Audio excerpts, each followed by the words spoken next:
बिस्मिल्लाहिर्रहमानिर्रहीम। नई बात के साथ मैं हूं फवाद अहमद। नाज़रीन, असद उमर के बाद हफीज शेख भी रवाना हो गए। एक मरतबा फिर वजीर खजाना पाकिस्तान में नए पाकिस्तान में तब्दील हो गया है। इस मरतबा तब्दील होने वाले वजीर खजाना के हवाले से कहा जा रहा है कि महंगाई के जिम्मेदार वो थे।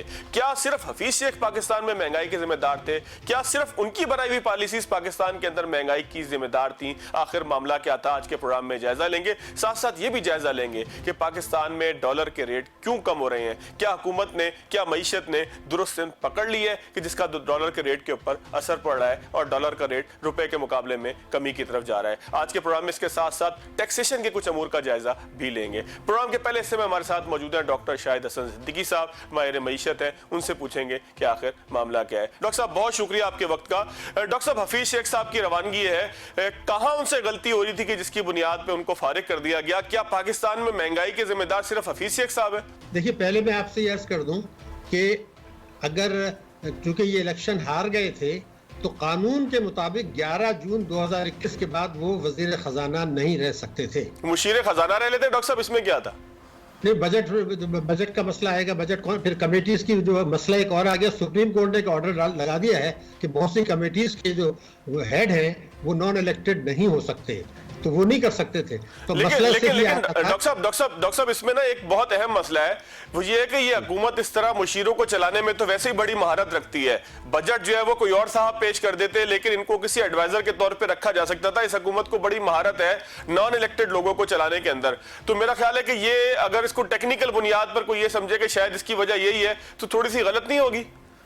नहीं, मैं आपसे अर्ज कर दूं, इनको जो सेनेट का इलेक्शन टिकट जब दिया गया था, मार्च में इलेक्शन हो रहा था शुरू में, तो उसका मतलब ये था कि मार्च के शुरू में इमरान खान साहब हफीज शेख साहब को लंबी मुद्दत के लिए वजीर खजाना रखना चाहते थे, वरना एक सीट क्यों जाया करेंगे सेनेट में? देखें ना, उनकी पार्टी के तो आदमी नहीं है। इसमें कोई शुबे की बात नहीं है कि वो उनको लंबे अरसे के लिए रखना चाहते थे, नंबर एक।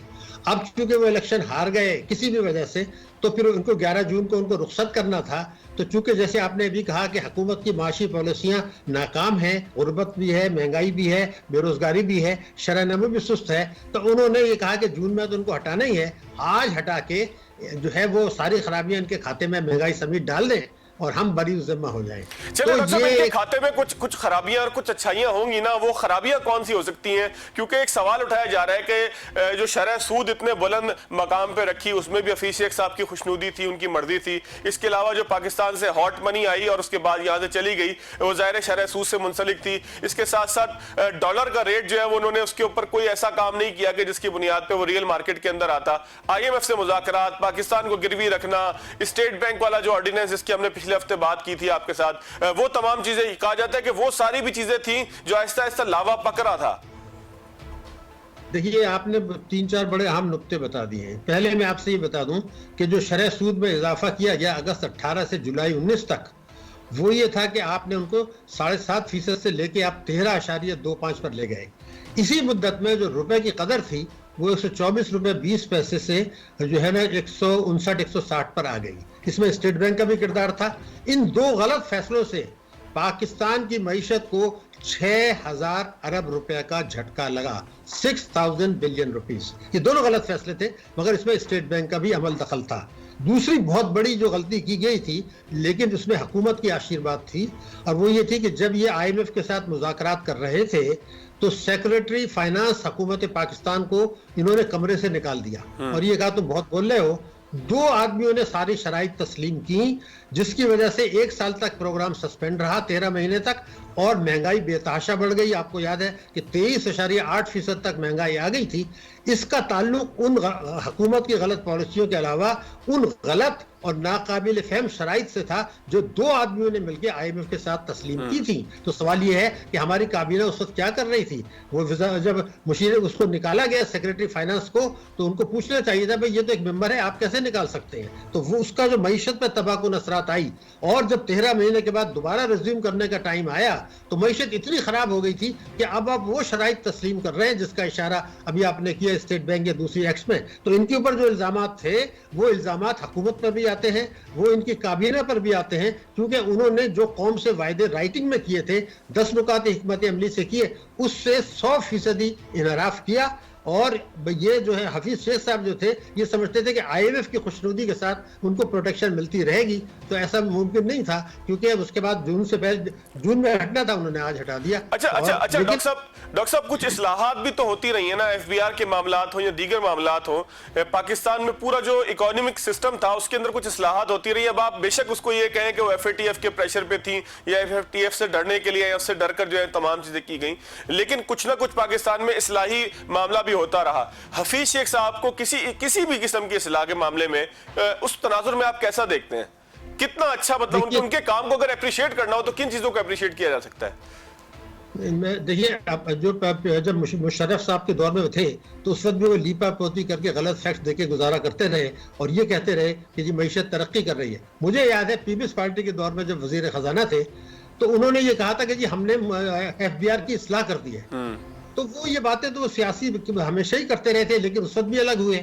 तो मेरा अपना ज़ाती ख्याल ये था कि सिवाय इसके कि उन्होंने गलत शराइत पर आईएमएफ के साथ मुज़ाकरात करके ये कर लिया, उन्होंने कोई ऐसा काम नहीं किया जिसकी पाकिस्तान की मईशत में जो है वो बेहतरी आती। हुकूमत तो कह सकती है कि मैंने लंगर खाने कर दिए, पनागाह खोल ली, लेकिन अगर कोई इस्लाह एफबीआर में हुई है तो मैं आपसे ये बताना चाहता हूँ कि इनके दौर में टैक्स और जीडीपी का तनासुब गिरा है, जबकि कई सौ अरब रुपए के इजाफी टैक्सेस लगाए गए, पेट्रोलियम लेवी को बेतहाशा बढ़ाया गया जिसको मैं भत्ता कहता हूँ। तो सवाल ये कि अगर आपका टैक्स जीडीपी रेशो गिर गया और जो पॉलिसियां अपनाई थी उसका इम्पैक्ट क्या हुआ, मैं अगर आपको एक फिगर दे दूं कि 2018 का जो फाइनेंशियल ईयर था, पिछली हुकूमत का आखिरी साल था, उसमें 5 अरब डॉलर की बैरूनी सरमायाकारी आई थी, $5 बिलियन इन 1 ईयर।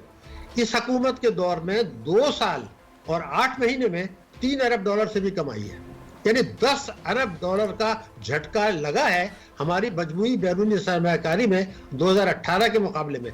तो मैं जो आस करना चाह रहा हूं कि सिवाय इसके कि शरह नमू का अगर मैं आपको बताऊं, ये अभी तक लीपा पोती कर रहे हैं, इनके पहले 3 साल में जो मईशत की शरह नमू निकलेगी वो निकलेगी 0.8%। इनको विरसे में मिली थी 5.5%। तो पहले कोरोना भी तो आ गया था ना, कोई कोरोना डॉक्टर हफीज शेख तो नहीं लाए थे ना? मोहतरम 2019 में अगर आपको याद हो, जो पहला साल था उसमें हमारा ग्रोथ रेट था 1.9%, नंबर 1 1.9%। इनको विरसे में मिला था 5.5%। तो ये 1.9 था, ये एक साल तक 3% कहते रहे। बजट से 2 दिन पहले इन्होंने कहा जी ये 1.9% है। उसके बाद जब कोरोना आया तो इन्होंने ये कहा कि ये -0.4 मनफी है, हालांकि ये 1% से ज्यादा था, वो भी गलत बयानी की। अब ये कह रहे हैं जी इस साल 3% होगा, 3% होगा, इस साल 1.5% से ज्यादा होने वाला नहीं है। अगर ये है और 3 साल में अगर आपकी औसत शरह नमू 0.8% है तो पाकिस्तान की तारीख में कभी ये नहीं हुआ कि इतनी कम शरह सूद हो। तो ये तो कामयाबी नहीं थी इनकी, इन्होंने लीपापोती की है, आईएमएफ को गलत जो है आदाद शुमार भी दिए हैं, तो ये सारी चीजें जो पिछली हुकूमत के दौर में किया था वही इन्होंने अब किया है। लेकिन डॉक्टर साहब ये कहते हैं कि अगर आईएमएफ से आपने कर्ज लेना था तो उसको लेने के लिए, नेगोशिएशन करने के लिए, आईएमएफ को राजी करने के लिए, आईएमएफ को कंफर्ट जोन में लाने के लिए हफीज शेख से बेहतर कोई आदमी नहीं था। आप इसको कैसे देखते हैं? देखिए, अगर आप माजी का रिकॉर्ड देखें, हम लोग भूल जाते हैं, आईएमएफ हमें कर्जा देने के लिए बेचैन रहा है। ऐसे बयानात मौजूद हैं जब आईएमएफ ने कहा पिछले दिनों में कि आप हमसे कर्जा लें, तो वो इसलिए कि उसको एक इस्तेमारी मकसद है। देखिए, आप अगर ये इत्तफाक नहीं है कि जब आप मुज़ाकरात शुरू करने वाले थे आईएमएफ से तो गवर्नर स्टेट बैंक भी चेंज हो गया और वजीर खजाना भी चेंज हो गया। ये तो आपके लिए दोनों आईएमएफ के आदमी थे और सेक्रेटरी फाइनेंस को आपने निकाल दिया, तो आपने तो किसी और का एजेंडा फॉलो किया है ना। मेरा गुजारिश ये है कि ये हुआ क्यों था, मुज़ाकराती टीम जो बदली गई थी वो क्यों बदली गई थी? गवर्नर स्टेट बैंक को आप निकाल नहीं सकते थे, वो आपने निकाला गैर कानूनी तरीके से। असद उमर को चेंज किया, इनको ले आए और इन्होंने सेक्रेटरी फाइनेंस को कमरे से बाहर निकाल दिया। भाई वो रिप्रेजेंट कर रहा है हमारे मुल्क को, हमारे उसको जवाब देना है, तो आप कौन होते हैं निकालने वाले? तो मैं सिर्फ ये कह रहा था कि ये जो हक़ाइक़ हैं किसी और के मुफादात का तहफ़्फ़ुज़ हुआ है, पाकिस्तान की मईशत का और पाकिस्तान के अवाम का यकीनन नहीं हुआ, और ये हम भुगतेंगे और भुगत रहे हैं। डॉक्टर साहब, आप क्या समझते हैं, कोई तहकीकाती अमल भी होना चाहिए कि हफीज शेख साहब के हवाले से कोई तहकीकात हो? क्योंकि हम देख रहे हैं कि जब हुकूमतें कहती है कि हम किसी को भी जो है वो ऐसे जाने नहीं देंगे, जब जहांगीर तरीन साहब के खिलाफ यहाँ पर FIR हो सकती है, तो फिर हफीज शेख साहब को भी जो है रोका जा सकता है, उनसे बात की जा सकती है कि जनाब ये सब कुछ आप क्यों करते रहे? नहीं, मेरे ख्याल से मसला क्या है, मैं आपको एक बात बता दूं। देखिए, अभी मैंने आपको बताया कि 6,000 अरब रुपए का नुकसान इन्होंने पहुंचाया है स्टेट बैंक ने और हुकूमत ने मिलकर, जिसमें काबीना अभी कई प्रेस कॉन्फ्रेंस में इमरान खान साहब ने इनकी तारीफ भी की थी, अगर आपको याद हो, अभी रिसेंटली। मगर एक चीज जो मैं अभी कह रहा हूं, अभी जो एक बहुत बड़ा तमाशा पाकिस्तान की तारीख में हुआ है, वो ये है कि गवर्नर स्टेट बैंक ने मार्च से जून 2021 में, मार्च से 20 इसमें हमें जो शरह सूद में कमी की है, वो किस तरह की है कि वो दुनिया की तारीख में सबसे ज्यादा, यानी 13.25 से लेके ये उसको 7% पर ले आए। और गवर्नर स्टेट बैंक जिसमें इनकी आशीर्वाद शामिल थी, क्योंकि मॉनेटरी और फिस्कल पॉलिसी बोर्ड है। तो जो चीज मैं आपको बता रहा हूं कि गवर्नर स्टेट बैंक ने ये कहा कि दुनिया में किसी मुल्क ने इतनी जो है वो कमी नहीं की पेंडेमिक के जमाने में जितनी हमने की है। बिल्कुल ठीक, ये बात बिल्कुल सही थी, मगर आपने कमी की क्यों है मैं आपको बता दूं। इन्होंने बैंकिंग कंपनीज ऑर्डिनेंस का 26A की खिलाफ वर्जी की है गवर्नर स्टेट बैंक ने, और वजीर खजाना ने 40A बैंकिंग कंपनीज ऑर्डिनेंस की खिलाफ वर्जी की है। कुल्लम कुल्ला इसको कोई आदमी डिस्प्यूट नहीं कर सकता। यानी कि आप कहते हैं गैर कानूनी अमल था इस तरीके से एकदम शरह सूद कम करना? नहीं, मैं गैर शरह सूद कम करने के नहीं बता रहा। इन्होंने ये किया, उसी दिन जिस दिन शरह सूद कम किया उसी दिन स्टेट बैंक ने एक लेटर लिख दिया, बैंकों को खत इंस्ट्रक्शन दे दी। और वो इंस्ट्रक्शंस ये थी कि आपने जो अकाउंट रखे हैं वो है प्रॉफिट एंड लॉस शेयरिंग में, और बैंकिंग कंपनीज ऑर्डिनेंस 26A ये कहता है कि स्टेट बैंक की जिम्मेदारी है कि बैंक खातेदारों को अपने मुनाफे में शरीक करें। बिल्कुल ठीक। और 40A जो बैंकिंग कंपनीज ऑर्डिनेंस है वो ये कहता है कि वजारत खजाना की भी जिम्मेदारी है कि वो इंश्योर करे कि स्टेट बैंक और बैंक खातेदारों को शरीक करते हैं। बिल्कुल ठीक है। उन्होंने एक सर्कुलर इश्यू कर दिए कि आप जो है वो जो सेविंग अकाउंट्स को 11.25% मिल रहा था फरवरी 2020 में, आज जो मिल रहा है वो 5.5% मिल रहा है, हालांकि मुनाफा बैंकों का बड़ा है। तो वो 700 अरब रुपया 2 करोड़ आदमियों से इन्होंने छीना। और एक और स्टेट बैंक का कहना ये रहा है कि अफराद ज़र की शरह से अगर कम मुनाफा देते हैं तो वो एक्सप्लॉयटेशन है, जो आईन पाकिस्तान के 3 के खिलाफ वर्जी है। तो सवाल तो ये है कि मेरा अफराद ज़र 8.3 है, तो आप खातेदारों को जो 5.5 दे रहे हैं, ये तो नेगेटिव हो गया। यानी कि लोगों का यहाँ समझते हैं डॉक्टर साहब आपके हक भी मारा गया। एक ब्रेक लेते हैं डॉक्टर साहब, मैं दोबारा आपकी तरफ आऊंगा। डॉलर रेट से हम शुरू करेंगे। डॉलर जो है वो नीचे की तरफ जा रहा है, यानी कि रुपया मजबूत हो रहा है। आखिर इसका सबब क्या है? आफ्टर शॉर्ट ब्रेक इतने बाद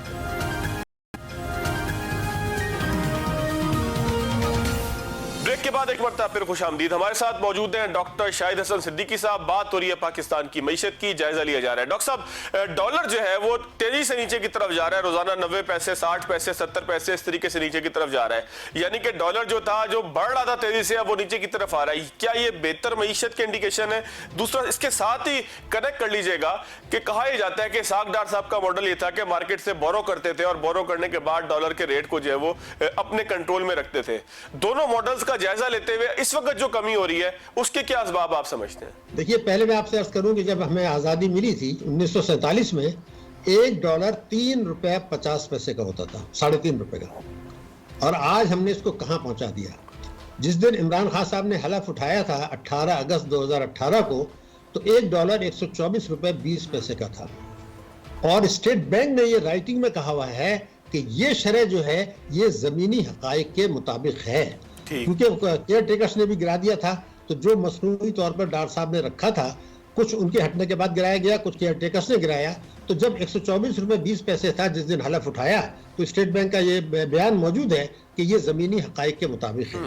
तो अब सवाल ये पैदा हो रहा है कि अगर ये था तो हमारा करंट अकाउंट डेफिसिट बहुत तेजी से कम हुआ, उसकी वजूहत कही है, लेकिन बहरहाल कम हुआ। रेमिटेंसेस हमारी बढ़ी।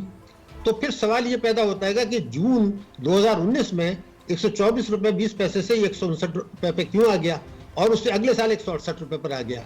बिल्कुल। तो ये 168 रुपए में जो किया था वो गलत तरीके से किया गया था, पाकिस्तान की मईशत को तबाह करके किया था। तो वो तो एडजस्टमेंट होना ही था, तो वो एडजस्टमेंट शुरू हुआ। नंबर 1।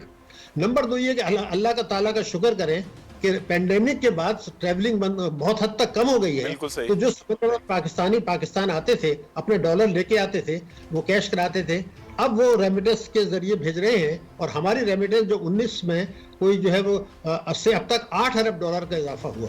यानी इस साल 28 अरब डॉलर की अल्हम्दुलिल्लाह रेमिटेंसेज आ रही हैं। बिल्कुल ठीक। तो उसका भी तो रिजल्ट आ गए। दूसरे कि हमने कर्जे बेतहाशा लिए हैं इस हुकूमत ने, 95 बिलियन डॉलर पे इनके कर्जे थे, इस वक्त 116 अरब डॉलर के, वो भी रिजल्ट में आ गए। एक और चीज मैं आपको बता दूं जो हुई वो ये हुई कि मिडिल ईस्ट में जो हालात हैं, तो बहुत से समझदार पाकिस्तानी ये समझ रहे हैं कि उनको अल्टीमेटली आना है, तो वो अपने पैसे बेच रहे हैं ताकि यहाँ को एसेट्स बनाए। मगर एक अच्छी चीज भी हुई है, FATF ने जब हमारे ऊपर इतना दबाव डाला, तो मैं एक आपको फिगर दे रहा हूं कि 165 अरब डॉलर 165 बिलियन डॉलर्स पाकिस्तान में पिछले 27 वर्षों में लोगों ने जायज और नाजायज दौलत को मार्केट से डॉलर खरीदे, अपने बैरून करेंसी अकाउंट में किया पाकिस्तान में, और वो पैसा बाहर भेज दिया। बिल्कुल ठीक। स्टेट बैंक 165 अरब डॉलर वो जो गए हैं, अगर वो नहीं जाते तो मेरे ऊपर तो कर्जा 116 अरब डॉलर टोटल है, तो आप देखिए हम कहाँ होते। बिल्कुल। अब ये हुआ कि दबाव हमारे ऊपर पड़ा, तो अब जब मनी चेंजर के पास कोई आदमी जाता है 5000 डॉलर लेने के लिए भी,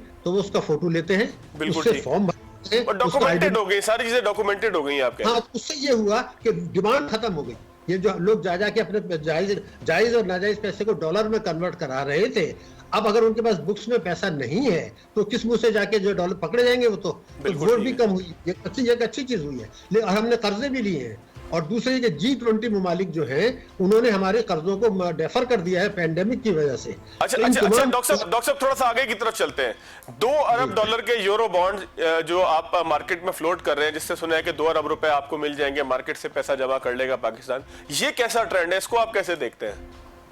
देखिए, बात ये थी कि हम जो कर्जे इस वक्त ले रहे हैं वो उससे रिजर्व तो आपके बढ़ रहे हैं, रुपए की कदर में भी उसमें मजबूती आ रही है, लेकिन जिस कॉस्ट पर आप ले रहे हैं उसकी बहुत भारी कीमत आगे वाले दिनों में कौम को बर्दाश्त करनी पड़ेगी। यानी मईशत को हम कमजोर बुनियादों पर इस्तेमाल कर रहे हैं। अब आप ये देखिए कि हमने रोशन डिजिटल अकाउंट खोल दिया, उसमें लोगों को अब 7% तक मुनाफा मिल रहा है, 7% तक। तो डॉलर में तो दुनिया में 0.2% और 1% मिलता है। अब इतनी महंगी शरह सूद में जो पैसे ला रहे हैं, फिर वो पैसा आ रहा है स्टॉक एक्सचेंज को ऊपर ले जाते हैं, वो पैसा अपने डॉलर में ले जाते हैं, तो 1 अरब डॉलर के करीब ये पहुंच रहा है। तो जरूर हमारे कर्जे लेने से रिजर्व बढ़ रहे हैं, रुपया मजबूत हो रहा है, लेकिन ये आर्जी नौयत का है। ये 162-52 जो है ये बरकरार नहीं रहेगा। हमारी बहुत खुशी होती अगर बरामदात से आपकी इजाफा होता।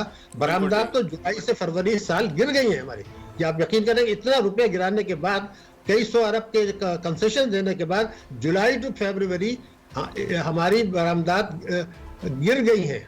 लेकिन डॉक्टर साहब, ये 2 अरब रुपए, मैं दोबारा अपने सवाल की तरफ आता हूं। ये जो ट्रेंड है मार्केट से इस तरीके से पैसे लेने का, बोरो करने का, इस ट्रेंड को आप कैसे देखते हैं? पॉजिटिव है पाकिस्तान की मईशत के लिए? बेशक मसनूई है, कुछ चीजें आपको जरूरत होती है ना कि आप कुछ पैसा तो मार्केट से लेंगे तो चीजें समझ में आएंगी ना कि आगे चलना किस तरीके से। देखिए, बात यह है कि दुनिया में जो मुल्क तरक्की करते हैं वो 3 काम करते हैं। पहले, एक तो टैक्स और GDP का रेशो बढ़ाते हैं आवाम पर बोझ डाले बगैर, वो हमारा गिर गया और हम 4000 अरब रुपए साल कम वसूल कर रहे हैं। जो 18 में वसूल किया था वो इस साल उससे नीचे चला गया। अब जैसे मैंने इन्वेस्टमेंट का बताया, वो बेतहाशा नीचे चला गया, और तो डोमेस्टिक सेविंग्स नीचे चली गई क्योंकि आप उनको मुनाफा नहीं दे रहे। तो जो असल तरीके थे मईशत को आगे ले जाने के, जिससे सेल्फ रिलायंस आता, वो आप नहीं कर रहे, तो सारा काम आप कर्जों पे कर रहे हैं। तो टैक्स GDP, हमारे जो डेट GDP रेशो है वो 95% पे पहुंचने वाली है, कानून 60% पर है। अभी देखिए, आज जो रिपोर्ट्स आई है वो वर्ल्ड बैंक ये कह रहा है कि जी पाकिस्तान की मईशत खतरात में जा रही है, इनके कर्जे बेतहाशा बढ़ रहे हैं, इनका ग्रोथ रेट 1.5% रहेगा, इनकी गुर्बत बढ़ रही है, बेरोजगारी बढ़ रही है, महंगाई बढ़ रही है। जो कुछ ये हरकतें कर रहे हैं, मैं आपको 2-3 स्टेटमेंट दे देता हूँ। जब इस हुकूमत का 5 साल पूरा होगा तो उसकी शरह नमू उससे बहुत कम होगी जो इनको विरसे में मिली थी। अच्छा। जब इनका 5 साल पूरा होगा तो महंगाई उससे बहुत ज्यादा होगी जो इनको विरसे में मिली थी। यानी कि इंडिकेटर्स हैं वो ये बता रहे होंगे कि चीजें बहुत खराब हो गई हैं। डॉक्टर साहब, बिल्कुल इख्तिताम की तरफ हम जा रहे हैं आपके पार्ट की। मुझे एक चीज बताइएगा कि IMF का प्रोग्राम जब ये अब जो दोबारा आपको किस्त मिलेगी, इसके बाद एक आम आदमी की जिंदगी पे क्या असर पड़ेगा? पहली बात, मैं एक बात पूछना चाहता हूं कि इमरान खान साहब से, कि आप तो ये कहते थे हम मजबूरी की हालत में गए हैं और आज मईशत की सिम दुरुस्त हो गई, जो ये क्लेम कर रहे हैं। तो अगर वाकई सिम दुरुस्त हो गई है तो आपको आए हुए 2.5 साल से ज्यादा हो गए, आप उसके प्रोग्राम से निकल आते। जाने का मकसद यही है और तबाहकुन शराइत पर है कि मईशत मनफी गई है। अब IMF क्या कह रहा है आपसे?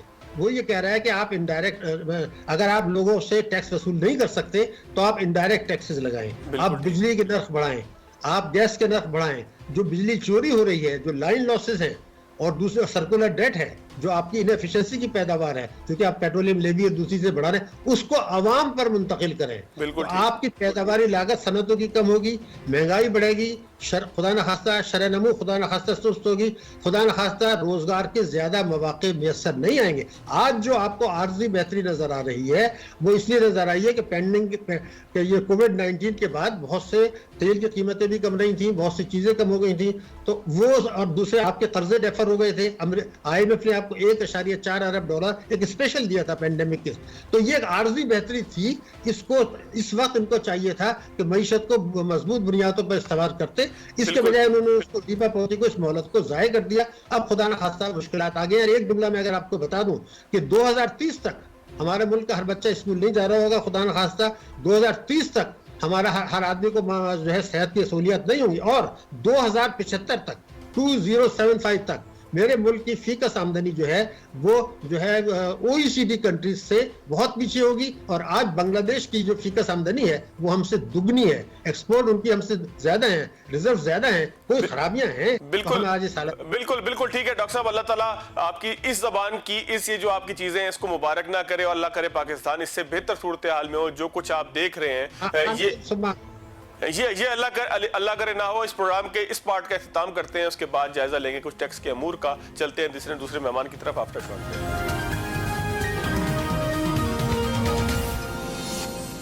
इकदाम ऐसे करने होंगे कि जिसकी बुनियाद पर मईशत को दुरुस्त सिमत लाया जा सके। क्या इकदाम हो सकते हैं? क्या वो टैक्स से मुताल्लिक है? हमारे साथ मौजूद हैं आसिफ हारून साहब, टैक्स अमूर के माहिर हैं, उन्हीं से पूछते हैं। आसिफ साहब बहुत शुक्रिया आपके वक्त का।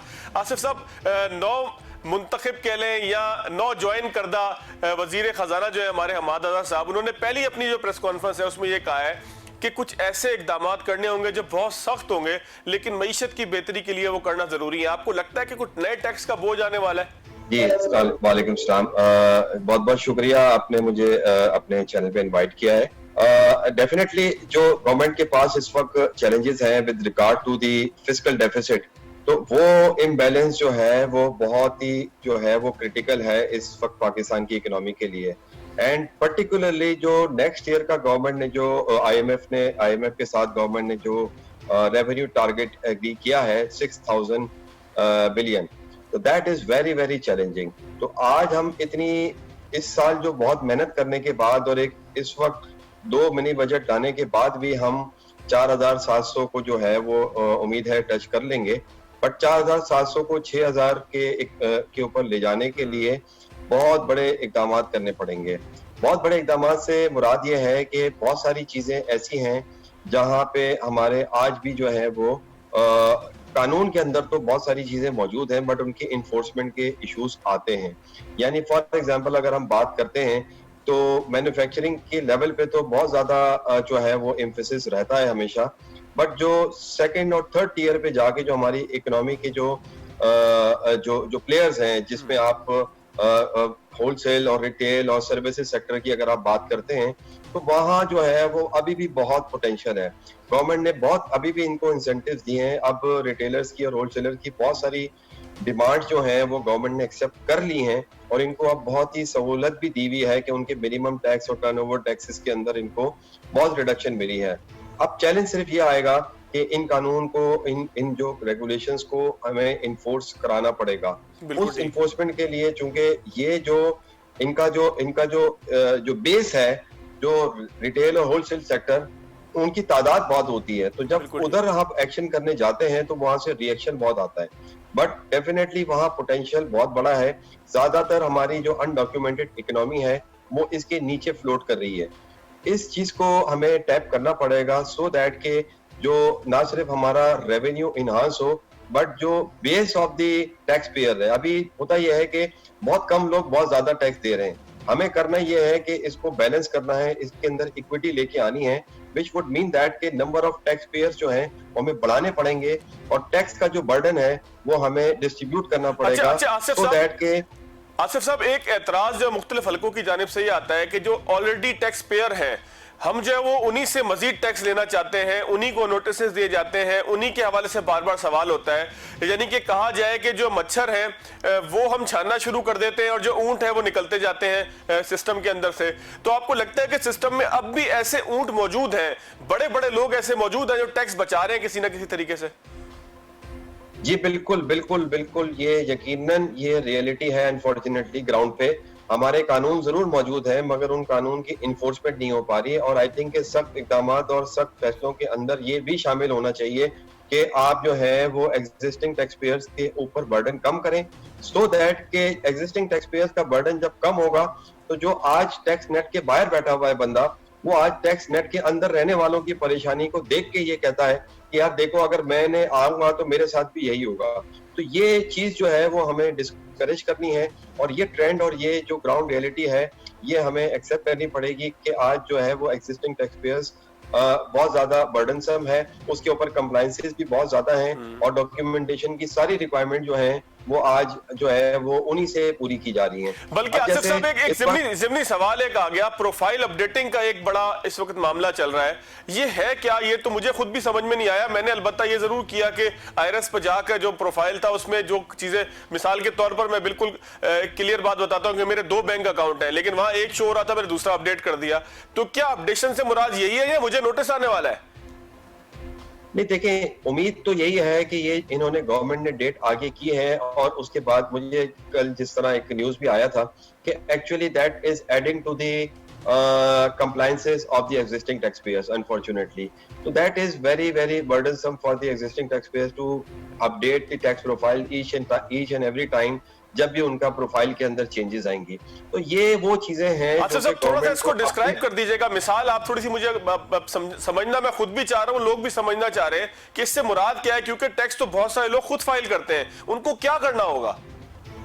देखिए वो एक आप समझ लें कि ये आपका बायोडेटा है जो कि एफबीआर के रिकॉर्ड में पड़ा हुआ है। उस बायोडेटा के अंदर जो है वो आपने अपना रिकॉर्ड जो है वो खुद जाके अपना अपडेट करना है। असल में प्रॉब्लम एफबीआर की भी यही आती है कि जब रिफंड देने का मामला आता है तो वो बैंक अकाउंट वो नजर नहीं आ रहे होते, नोटिस देने का वक्त आता है तो पता चला वो एड्रेस चेंज हो गया, वो नोटिस ही सर्व नहीं हो रहा।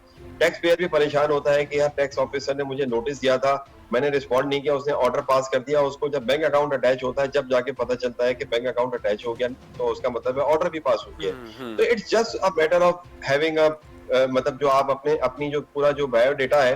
अच्छा आसिफ साहब, कुछ अमेंडमेंट एक्ट की तरफ बात हो जाए जिसके मुताबिक जो है वो कुछ लोग जिनको इस्तिस्ना हासिल था, कुछ लोगों से मुराद कुछ 36 के करीब कॉर्पोरेट ऐसे सेक्टर्स आ रहे हैं कि जिनको इस्तिस्ना था, किन चीजों से इस्तिस्ना था, इस एक्ट के बाद क्या होगा, आम आदमी पे कोई फर्क पड़ सकता है? देखिए, जो इस्तिस्ना अभी खत्म किए गए हैं उसमें अगर आप उनको 2 बड़े हिस्सों में डिवाइड कर सकते हैं। कुछ इस्तिस्ना जो थे वो बाय नेम थे, कुछ कॉर्पोरेट और कुछ ऐसी सोर्सेज ऑफ इनकम थी जिनको इंडिविजुअली जो है वो उन्होंने उससे इस्तिस्ना हासिल किया था गवर्नमेंट से पास्ट में। उनकी अपनी एक इकोनॉमिक रैशनल थी, उस वक्त के जो मरूजी हालात और ग्राउंड रियलिटीज जो थी उसकी बेसिस पे गवर्नमेंट ने उनको जो है वो इंडिविजुअली टैक्स कंसेशंस दिए थे। वो गवर्नमेंट का अच्छा इकदाम है कि ग्रेजुअली वो उसको रिमूव करते जा रहे हैं, सो दैट के ये जो इस्तिस्ना होते हैं ये इनका एक टेम्पररी मकसद होना चाहिए और उसकी एक इकोनॉमिक रैशनल होना चाहिए। आगे गोइंग फॉरवर्ड जो गवर्नमेंट की एक ओवरऑल टैक्स पॉलिसी नजर आ रही है उसकी तरफ ये एक अच्छा इकदाम है कि आहिस्ते आहिस्ते हम इकोनॉमी के अंदर डिस्टॉर्शंस को खत्म करें, और जहां इस्तिस्ना देना है हमने उसकी एक प्रॉपर रैशनल, और फिर अगर इस्तिस्ना देना है तो उसकी एक लॉन्ग टर्म पॉलिसी के अंदर होना चाहिए। ये नहीं होना चाहिए कि एक गवर्नमेंट ने एक दिया, अब बहुत सारी इसके अलावा जो इस्तिस्ना रिमूव की गई हैं उसके अंदर कुछ बड़ी सीरियस नेचर की हैं जिससे टैक्स पेयर्स का और कॉर्पोरेट सेक्टर्स का जो कॉन्फिडेंस लेवल है वो मजरू हो रहा है।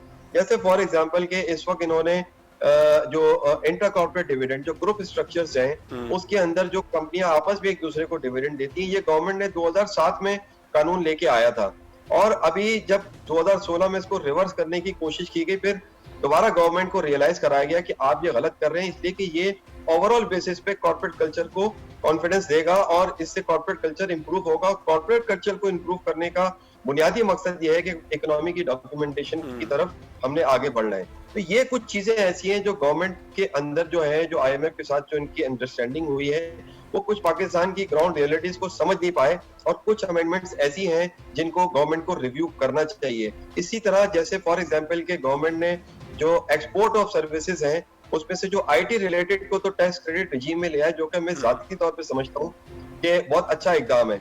मगर इसके अलावा जो सर्विसेज है, आईटी के अलावा जो एक्सपोर्ट ऑफ सर्विसेज हैं, उसमें से गवर्नमेंट ने एग्जेम्पशन खत्म कर दी है, जो कि आई थिंक गवर्नमेंट को रिकंसिडर करनी चाहिए फॉर द रीजन कि उससे एक बड़ा रेवेन्यू जो है वो फॉरेन एक्सचेंज की मद में गवर्नमेंट के पास आ रहा है। सेकेंडली ये कि पाकिस्तान की जो सर्विसेज सेक्टर है उसकी जो टेक्निकल स्किल साइड है वो फर्दर इंप्रूव होगी, और वो लोगों की अगर टैक्स एक्सेम्पशंस आप खत्म करेंगे तो वो बेसिकली पैसा फिर पाकिस्तान ऑफिशियली बाहर से लेके नहीं आएंगे। बिल्कुल तो गवर्नमेंट को चाहिए कि ये जो export of services other than IT है, इसको भी आईटी की तरह टैक्स क्रेडिट रिजीम में लाया जाए, सो दैट के इससे जो है वो गवर्नमेंट को एक जो है वो फॉरेन एक्सचेंज की अंदर भी इसमें इंप्रूवमेंट आएगी। एंड सेकेंडली ये कि इसमें कंप्लायंसेस और डॉक्यूमेंटेशन ऑफ इकोनॉमी भी इंप्रूव होगी। आज एग्जेम्पशन खत्म करने से गवर्नमेंट समझ रही है कि टैक्स रेवेन्यू हासिल हो, ये गवर्नमेंट की गलतफहमी है। बहुत सारा पैसा गवर्नमेंट को पता ही उस वक्त चलेगा जब पाकिस्तान में पैसा आएगा, तो पाकिस्तान में पैसा आएगा ही नहीं तो गवर्नमेंट को पता ही नहीं चलेगा। यानी कि लोग रूट कुछ और बना लेंगे। अच्छा आसिफ साहब, एक आखिरी चीज और बताइएगा कि आईएमएफ की सिफारिश पर कौन से नए टैक्स पाकिस्तान में लग सकते हैं? कोई 140 की एक फिगर आ रही है, 140 बिलियन की या मिलियन की, जो भी थोड़ा सा मैं कंफ्यूज हो रहा हूं उसके अंदर, वो क्या है? कितने टैक्स पाकिस्तानियों के ऊपर लगेंगे, किन सेक्टर्स के ऊपर लगेंगे? देखिए, अभी तो जो अमेंडमेंट ऑर्डिनेंस आया है जिसके ऊपर गवर्नमेंट ने अपना नंबर बनाया है कि 140 अरब रुपए के टैक्सेस इससे हासिल होंगे, तो इस साल तो इसका कोई इफेक्ट नहीं आएगा। मुझे ये लगता है फॉर द रीजन कि ये जो एग्जेम्पशंस रिमूव की गई हैं उनका इफेक्ट तो नेक्स्ट ईयर से आना शुरू होगा। तो वो उसमें जो है वो बहुत सारी ऐसी एग्जेम्पशंस हैं, जैसे इन्होंने बहुत सारे एरियाज के अंदर जो है वो एग्जेम्पशंस दी हुई थी। जैसे इन्होंने जो वेयर हाउसिंग और कोल्ड चेन स्टोरेज फैसिलिटीज हैं उसको 3 साल की एग्जेम्पशंस थी, वो खत्म कर दी इन्होंने। जो केपी और बलूचिस्तान में इन्होंने जो इंडस्ट्रियल अंडरटेकिंग लगाने पे टैक्स की छूट दी हुई थी वो खत्म कर दी। हलाल मीट प्रोडक्शन के ऊपर 5 साल की छूट थी, 4 साल की, वो खत्म कर दी। तो ये वो चीजें हैं जो आगे जाके एक बहुत बड़ी चेंज है, जो कि इन्होंने जो है वो जैसे इन्होंने एलएनजी टर्मिनल्स और ऑपरेटर्स के ऊपर जो एग्जेम्पशंस थी वो इन्होंने विड्रॉ कर ली हैं। एक और चेंज जो नजर आ रही है, जो कि अभी तो इन्होंने पार्शियली उसको मेंशन किया है, मगर गोइंग फॉरवर्ड वो है आईपीपी से रिलेटेड। मुझे लग ये रहा है कि आईपीपी से रिलेटेड गवर्नमेंट जो है वो जो पास्ट में जितने भी कॉन्ट्रैक्ट्स थे वो गवर्नमेंट चूंकि उन कॉन्ट्रैक्ट को रिव्यू भी कर रही है, तो उसके साथ साथ उनकी जो टैक्स एग्जेम्पशंस हैं वो मुझे नजर आ रहा है कि गोइंग फॉरवर्ड जो है वो जो कॉन्ट्रेक्चुअल कमिटमेंट्स हैं वो तो गवर्नमेंट लगता है पूरी करेगी, बट नए जो भी आईपीपीज आएंगे उसके ऊपर कोई एग्जेम्पशन नहीं होगी। और जो पुरानी एग्जेम्पशंस भी जो रिव्यू होंगी या विड्रॉ होंगी वो भी आई थिंक कि मुझे नजर आ रहा है इसके अंदर कि वो केस टू केस बेसिस पे वो गवर्नमेंट इसको कंसिडर करेगी। तो ये वो एरियाज है जहाँ पे जो है वो नजर आ रहा है कि बहुत सारी चीजें, जैसे मुदारबा के ऊपर उन्होंने एग्जेम्पशन विड्रॉ कर ली, ज्वाइंट जो आपकी वेंचर कैपिटल कंपनीज हैं उनके ऊपर से एग्जेम्पशन विड्रॉ कर ली। तो ये चीजें हैं, मगर असल चीज जो है वो ये है कि जो हमारे वो एरियाज अभी भी अनटैप्ड हैं जहां से टैक्स रेवेन्यू आ सकता है। जैसे फॉर एग्जांपल हम एग्रीकल्चर की बात करते हैं, एग्रीकल्चर यस प्रोविंशियल राइट है, मगर वो गवर्नमेंट ऑफ फेडरल गवर्नमेंट जो है वो इसको प्रोविंशियल गवर्नमेंट के साथ मिलके एक ऐसा निजाम मुरतब कर सकती है जिससे कॉन्स्टिट्यूशनल राइट तो प्रोविंस का ही रहेगा, मगर उसकी जो कलेक्शन के निजाम को बहुत बेहतर किया जाए। मतलब टैक्स कलेक्ट तो हो, कहीं ना कहीं टैक्स नेट के अंदर आए तो सही। आसिफ हारून साहब बहुत शुक्रिया आपका। प्रोग्राम में वक्त हमारा खत्म होता है, इख्तिताम होता है आज के प्रोग्राम का, लेकिन आपने बात बहुत खूबसूरत की कि ऐसे बहुत सारे सेक्टर्स के जहां पर टैक्स अब तक लागू नहीं है, हमें उन सेक्टर्स को डिस्कवर करना होगा अगर पाकिस्तान ने अपने किसी टैक्स हदफ को हासिल करना है। आज के प्रोग्राम से इतना ही, अगले प्रोग्राम तक लिया दीजिए। अल्लाह हाफिज।